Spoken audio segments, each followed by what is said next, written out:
Obrigado por todos que vieram e por todos que não puderam vir, e os que estão online. Em nome de Jesus, amém. Deus abençoe. Convido você a abrir a sua Bíblia comigo, em Atos 9.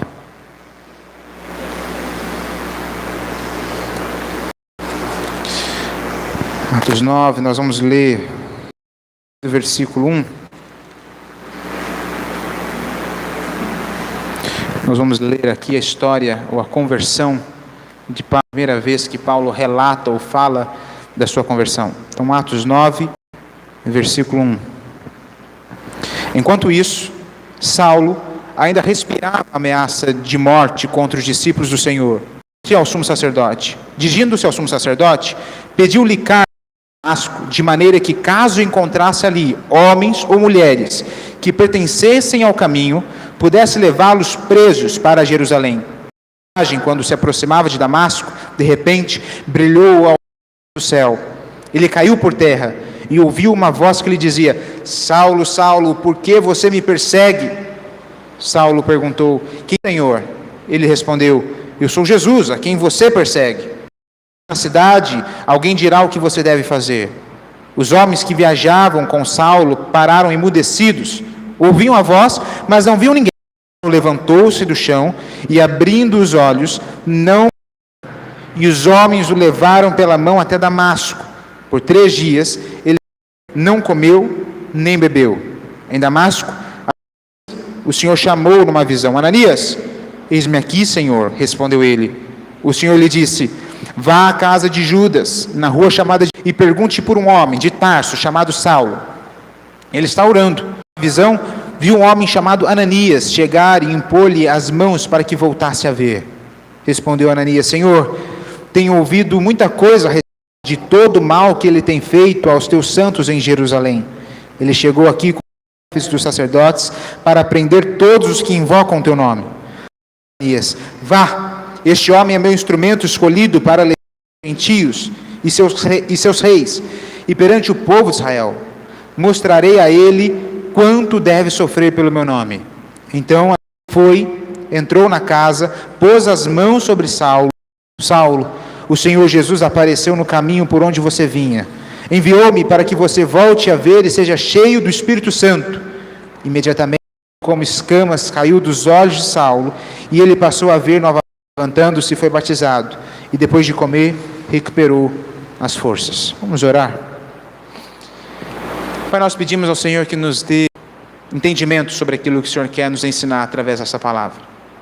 Que ela nos conforte ou nos confronte, mas que saiamos daqui transformados por ela. Jesus, amém. Saulo, ou Paulo, é conhecida dos irmãos, creio eu. É uma história que nós já lemos algumas vezes, ou que você já ouviu algumas vezes, que quando Saulo ou Paulo viu a luz, talvez em alguma história você já viu por aí, mas ele não caiu do cavalo. Talvez Paulo estivesse num cavalo, mas diz apenas o texto que ele caiu no cavalo, se ele estava andando em cima de um cavalo. Enfim, a questão é que você já ouviu essa história. E essa história está dentro da série que nós temos, que são os encontros com Jesus. Nós vimos alguns encontros, e esse é o último, onde nós vamos encerrar com um encontro de Jesus com Paulo. Jesus agora que já havia morrido, mas já havia ressuscitado à direita de Deus Pai, e agora aparece e transforma a vida de Saulo. Jesus sempre transforma vidas. Não só transformou vidas enquanto esteve aqui em carne, continua transformando vidas depois que continua fazendo a obra. Então a missão ou o papel de Jesus continua sendo esse, de se encontrar com pessoas e vida de pessoas impactadas por esse encontro com Jesus. Bom, só que esse encontro aqui tem algo que talvez de pesado para nós, porque um encontro meio que improvável, ou improvável, talvez esse seria o melhor para dizermos, uma pessoa improvável, ou Saulo, como diz aqui no capítulo 9, improvável. Porque nós vamos ler, e você já leu aqui comigo, que Saulo, diz aí o versículo 1 do capítulo 9, respirava ameaça contra os discípulos do Senhor. Bom, até Saulo ou Paulo ainda não era um dos discípulos do Senhor. Paulo era, por enquanto, os dos discípulos do Senhor. Não só era um dos perseguidores do Senhor, como ele, no versículo 2, podemos observar que ele pede uma carta para as sinagogas de Damasco, de maneira que homens ou mulheres que pertençam ao caminho, ou seja, que são discípulos do Senhor, para que ele então pudesse levá-los preso para Jerusalém. Então Paulo era uma pessoa, de um certo sentido, da nossa visão, vou entender Paulo como um perverso, como alguém que respira aos seguidores de Jesus. Não só isso, enquanto ele sai numa viagem até Damasco, ele pede autorização dos chefes ou das sinagogas para que Paulo leve preso a todos aqueles que fossem cristãos e que chegassem ao encontro de Paulo. É algo improvável. Talvez seja alguém que você não pensaria, ou que talvez você não merecia ter um encontro com Jesus. Bom, não só esse é um dos casos improváveis, mas havia um homem em Jundiaí, ou melhor dizendo, em Guarulhos, no interior de São Paulo, na grande São Paulo ali, e alguns trabalhos missionários nas favelas de Guarulhos. Ele virou mais tarde um pastor presbiteriano, ele trabalhava no Vale do Jequitinhonha, uma região ali de missões também. Só que antes ele trabalhava, então ele subia aos morros para fazer trabalhos missionários, levar a palavra. Em um desses dias, esse pastor, subindo no morro, é parado pelo chefe do tráfico, puder subir e não levasse, afinal de contas ele estava convertendo muitos garotos, e o tráfico estava sofrendo com isso, porque os meninos se convertiam, ou eles queriam deixar o tráfico, ou eles paravam de comprar drogas. Então, o chefe com isso, ele falou, ele não sobe mais hoje. A partir de hoje, ele já não sobe mais para fazer seus trabalhos aqui na nossa comunidade. Bom, esse homem, esse pastor, ele foi orando. Até que um dia, ele teve a oportunidade de se assentar com o chefe do tráfico ali daquela região de Guarulhos, e para sua surpresa, e aí ele conversou, tudo mais, foi embora, foi para o Vale do Jequitinhonha, como missionário. Anos depois, quem ele encontra? Esse homem, que veio agradecer esse pastor, porque esse pastor não conversa, algo mudou ele, e hoje ele não só era discípulo de Jesus, agora era um pastor de uma Assembleia de Deus naquela favela em Guarulhos. Bom, por que eu estou contando isso? Porque muito provavelmente eu e você, conscientemente, duvidamos do poder do Evangelho. E dizemos, olha, o Senhor encontrar com algum desses homens. É difícil que o Evangelho possa alcançar. Você sabe que pode. Eu não estou dizendo que você não sabe. Na teoria você sabe. Mas na prática, é difícil crer que algo possa acontecer dessa maneira. Mas aconteceu não só com Paulo, mas aconteceu com esse homem. E com vários outros homens e mulheres que Jesus vai se encontrando no meio do caminho. Paulo foi um deles. Um discípulo improvável. Um discípulo que, até aquele momento não era discípulo, mas que perseguia, de autorização para perseguir, para prender discípulos de Jesus. Bom, mas a história continua. Paulo então pede aos chefes das sinagogas, para prender os. Então no versículo 3, que diz, em sua viagem, quando se aproximava de Damasco, de repente, brilhou ao seu redor uma luz vinda do céu, e ouviu uma voz, Saulo, Saulo, por que você me persegue? Saulo perguntou, quem és tu, Senhor? Ele respondeu, eu sou Jesus. Isso aqui é muito interessante. Por quê? Porque a voz que Paulo escuta é uma voz que diz, Saulo, por que tu me persegues? Só que Paulo não está entendendo que voz é essa, porque até aquele momento ele não está, pelo menos ele está enxergando. E aí ele pergunta, quem é? E a voz responde, sou eu, Jesus. E o que há de interessante nisso? O que há de interessante nisso é que Jesus Cristo se identifica com seus discípulos. Por quê? Porque Saulo não está perseguindo Jesus. Na cabeça dele não, ele está perseguindo os discípulos de Cristo. Mas Cristo, há uma união entre Jesus e os seus discípulos, que ao ponto que Jesus, quando segue os seus discípulos, Jesus está dizendo, está me perseguindo. E isso é maravilhoso. Isso é confortante para nós, discípulos do Senhor. Porque sabemos que os sofrimentos e as perseguições, nós não somos perseguidos ou não passamos sofrimentos sozinhos. Jesus se identifica com a dor dos seus. Isso é maravilhoso entender, porque há uma união entre Jesus e os seus discípulos, a tal forma que Jesus diz: Paulo, você está me perseguindo. Jesus, a quem você persegue, levanta-se, entra na cidade, o que deve fazer. Ao encontro de Jesus com Paulo, a luz brilha, Paulo fica cego, cai no chão, a voz fala com ele, ele pergunta quem é e a voz se identifica: sou eu, Jesus.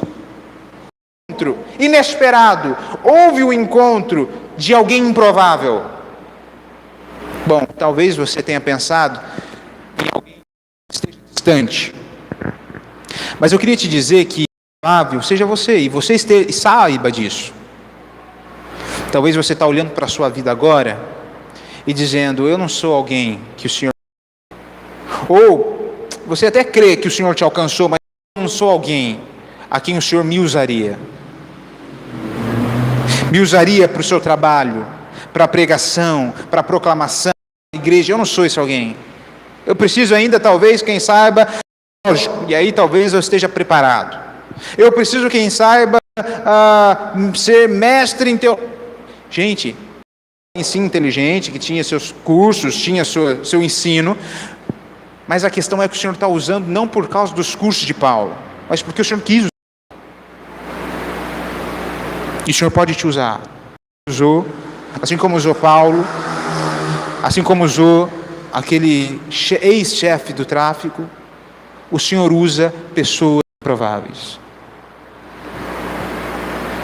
Os homens, diz o versículo 7, pararam emudecidos, ouviam a voz, mas não viam. A loucura que talvez tenha sido para aqueles homens. Talvez coisa da cabeça deles. Porque eles estão ouvindo a voz, mas não estão vendo ninguém. Andando aqui na rua aí, daqui a pouco você está ouvindo alguma coisa, só que você não está vendo ninguém. Imagina o desespero. Imagina o medo. Meu Deus, aonde está vindo essa voz? É espírito. Eu estou ficando louco. E alguém... Jesus conversando com Paulo, Paulo respondendo com Jesus, você ouvindo isso, mas não vendo ninguém. E você diz assim: isso é loucura. Por isso que aparece o versículo 7, nos trazendo essa informação. Porque talvez Lucas, que é o autor de Atos, queira que eu e você entendamos, é que o Evangelho para alguns. E para aqueles homens que estavam com Saulo, parecia muita loucura. Porque eles estavam ouvindo uma voz, não vendo ninguém, e eles estão assim, abismados. Os homens que viajavam com Saulo pararam emudecidos, ou seja, admirados, assustados, pois a voz, mas não viam ninguém. O Evangelho é loucura. Morreria por um inimigo, entregaria o seu filho, o seu único filho, para morrer em favor de inimigos. Pois é isso que a Bíblia nos chama. Nós éramos ainda rebeldes, inimigos de Deus, quando Ele nos... A história muda, claro, mas por causa de Jesus. Mas antes disso, nós éramos pessoas que não estávamos afastados de Deus. Quem em sã consciência entregaria seu único filho para morrer pelo seu programa com você? Ninguém. E eu compartilho isso. Eu pensando hoje, eu tenho um Timóteo, e dizer que entregaria meu único filho em favor de alguém, eu diria com toda sinceridade, é difícil demais. O Evangelho, ninguém em sã consciência entende que o Evangelho é para gente louca. E assim nós somos identificados. E assim o Evangelho é loucura para aqueles que estão ouvindo. Pois não é lógico alguém entregar seu único filho em muitos. Não é lógico você ouvir uma voz e não ver ninguém. Não é isso. Isso é Evangelho. É o muitos. É isso que é Evangelho. Continua então o texto, versículo 8. Saulo, e abrindo os olhos, não conseguia ver nada. E os homens de Damasco, por 3 dias ele esteve cego, não comeu e nem bebeu. Por que 3 dias? Porque o texto faz menção de que Paulo está 3 dias sem comer e sem beber. Quem tem uma ideia, só para nós ver, alguém não precisa nem falar, só se você tem uma ideia. Ok, tem uma ideia. E eu não sei se vai ser a mesma que eu vou dizer aqui para você, se é a sua ideia. Mas a questão é que referir a Jesus. É apontar para Jesus. Morto, come? Não come, nunca vi morto comer. Nunca vi morto beber. Quanto tempo Jesus ficou sepultado? 3 dias. A ideia que o texto está querendo mostrar, e que Deus faz Paulo, é que era necessário morrer com Jesus e ressuscitar com Jesus. Uma nova vida surgiria. O texto está apontando, Paulo não é ninguém sem Jesus. E por isso tem uma certa dificuldade quando nós vamos ler textos, por exemplo, que falam sobre Abraão, sobre Moisés, Jacó, e nos feitos deles, inclusive de Paulo, com a história deles, absolutamente nada a ver. A Bíblia não quer enaltecer Paulo, e se você tem enaltecido Paulo, eu digo, para com essa. O que a Bíblia quer mostrar de Deus, na vida de Paulo, na vida de Jacó, na vida de Moisés, na minha vida, na sua vida, não tem a ver conosco, tem a ver com Ele. Por isso diz o texto, Paulo vai ficar 3 dias sem comer e sem beber. Porque o que Paulo vai fazer a partir daqui, não é porque Paulo tinha estudado nas melhores escolas judaicas, mas é porque houve um encontro com Jesus. Mas é porque houve uma transição com Jesus. O improvável foi transformado. O improvável morreu para si mesmo e ressuscitou com Cristo. O improvável está servindo a Cristo. Por isso 3 dias Paulo fica sem comer e sem beber. Em Damasco havia um discípulo chamado Ananias, diz o versículo 10. Então o Senhor o chamou numa visão, Ananias. Eis-me aqui, Senhor, respondeu ele. Ananias era um servo do Senhor, e assim que o Senhor o chama, ele se dispõe.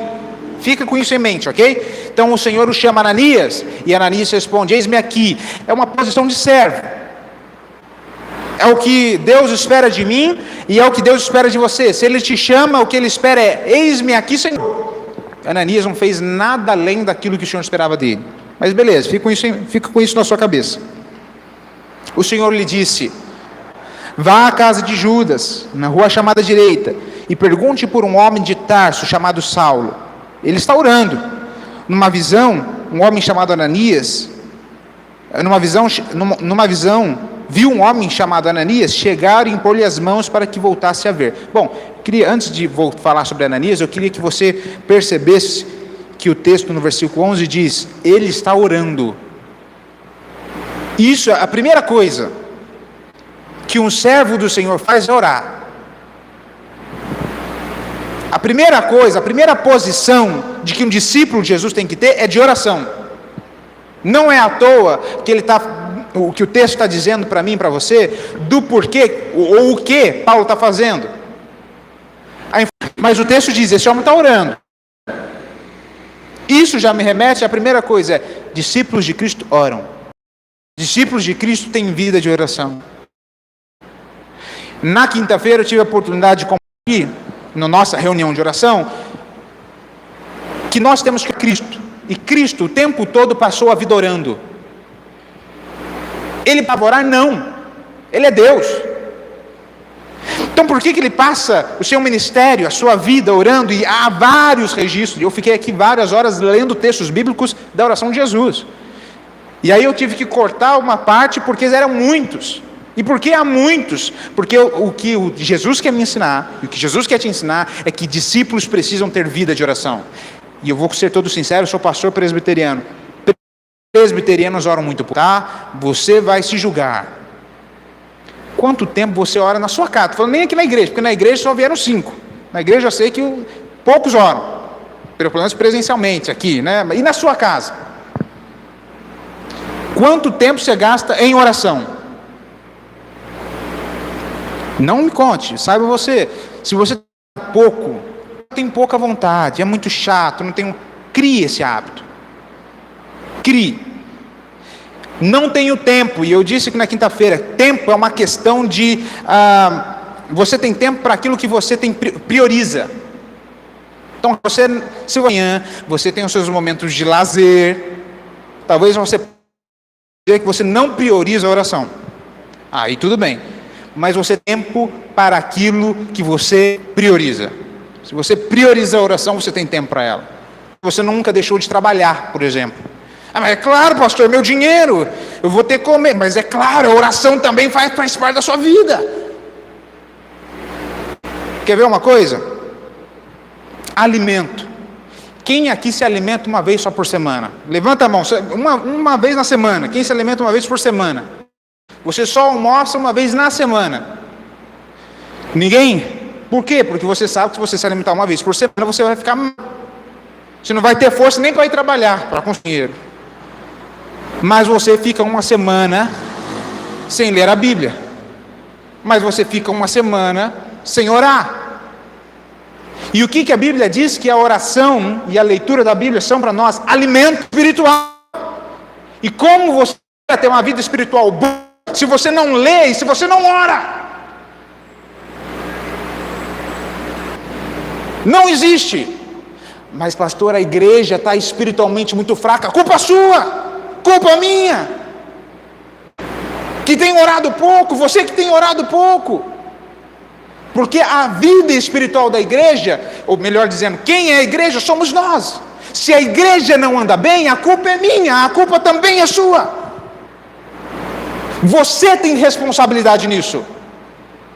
Não é só o pastor, não são só os presbíteros, também são eles. Você também. Então não existe vida espiritual se não há uma vida de oração e se não há uma vida de leitura da palavra, ou seja, de busca ao Senhor Jesus. Por isso, respondeu Ananias, versículo 13: Senhor, tenho ouvido muita coisa a respeito desse homem e de todo o mal que ele tem feito aos teus santos em Jerusalém. Ele chegou aqui com a autorização dos chefes, dos sacerdotes, para prender todos os que invocam o teu nome. Repare que muitas das vezes eu e você nos parecemos um pouco com Ananias. O Senhor chama: ei, fulano, fulana, você diz: eis-me aqui. Aí o Senhor diz: vai ali, prega o evangelho. Aí você chega no ali, você diz: ah, Senhor, na cadeia, ah, Senhor, aqui. Mas essas pessoas têm feito muito mal para a sociedade. Essas pessoas têm feito horrores para a sociedade. É isso que Ananias está fazendo. O Senhor chama Ananias. Ananias levanta o braço: Senhor, estou aqui. Logo depois que o Senhor dá a missão para Ananias, Ananias começa a falar assim: Senhor, mas Paulo tem feito muita coisa. Tenho que ir lá mesmo, Senhor.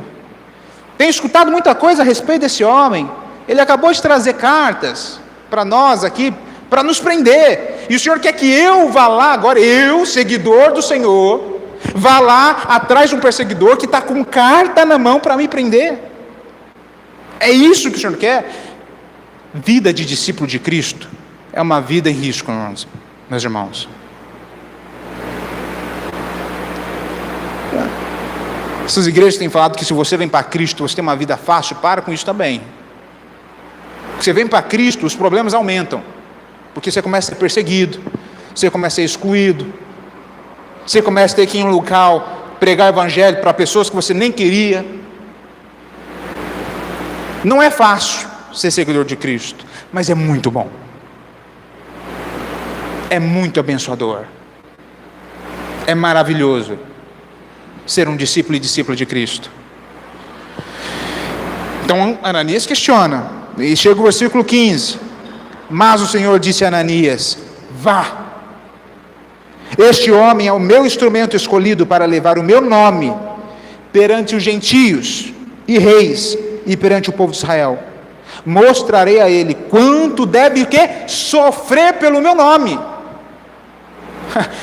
Gente, Então é o Senhor dizendo, é Jesus dizendo, Ananias vai lá. E ele não está dizendo, mostrarei para ele quanto é bom viver em prosperidade financeira. Não está dizendo isso, não li isso. Não está dizendo, mostrarei para ele quanto ele não vai ter mais problemas nenhum, conjugais, familiares. Não, está dizendo, mostrarei para ele quanto vale sofrer pelo meu nome. Vai lá. Não só isso, mas como agora ele está dizendo já a missão de Paulo. Paulo vai pregar para quem? Para os de fora, ou seja, não são os judeus, são os gentios. E os judeus tinham certa dificuldade com os que não eram judeus. Então Paulo encontraria muita dificuldade. Paulo encontraria dificuldade daqueles que agora iriam persegui-lo, mas também encontraria dificuldade do povo de dentro, dos próprios judeus, do seu próprio povo. Porque os judeus não se davam bem com os gentios. Então era dificuldade danada. É a mesma coisa que a igreja. Você vai encontrar às vezes dificuldade dos de fora e dentro da igreja. As pessoas vão olhar para você e dizer assim, pô, Cleitão, lá na Cruz Azul, cara, trabalhar com drogada, meu irmão, tem tanta coisa para fazer aqui. Tem irmão que é assim. Então, você encontra dificuldade. E ele diz, mostrarei para Paulo quando vale sofrer pelo meu nome. Bom, mas a missão não era só para os gentios, também era para reis. Paulo também tinha que proclamar para os governantes. Então, o que eu tenho encontrado de cristãos, Brasil afora, né? Mundo afora é muito demais, né? Mas Brasil afora, principalmente depois dessas eleições, nós estamos muito preocupados com o Brasil. Beleza, eu já acho necessidades, porque Jesus é rei. E tudo que acontece no nosso país, o senhor sabe, então não tema. O que tem cristão se movendo com medo de ser perseguido, e a Bíblia diz que nós vamos ser perseguidos. Se você está com medo de ser perseguido, para com isso também. Jesus é rei. E se você tiver que ser perseguido, você vai ser perseguido, e está tudo bem. A igreja não fechará por causa de governo X ou Y. Não fechará. Fechará o dia que o Senhor quiser que feche, mas a palavra dele diz que não vai fechar. Vai permanecer enquanto ele quiser que permaneça. Então não se preocupe com isso. Há outros que dizem assim, eu não vou orar por esse fulano, que é muito ladrão. Para com isso, ore. Já venceu, tem que fazer mais. Ora agora pelo governante que está. Torça para que o Brasil vá bem, porque se for bem, eu vou bem, você vai bem, a igreja vai bem, as outras, seu vizinho vai bem, sua mãe vai bem, minha mãe vai bem, todo mundo vai bem.